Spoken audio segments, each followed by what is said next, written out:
What's the meaning of croissant?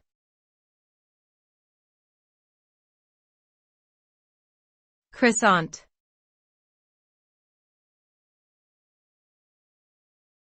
Croissant.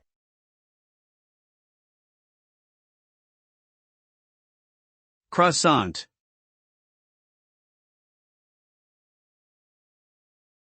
Croissant.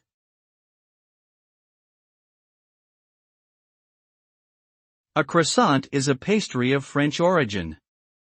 It is made of layered, flaky dough that is rolled and shaped into a crescent shape before being baked to a golden brown color.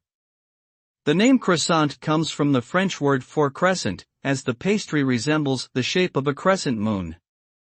Croissants are typically eaten at breakfast or as a snack and can be served plain or filled with various sweet or savory fillings. They are known for their buttery, flaky texture and are a popular pastry around the world.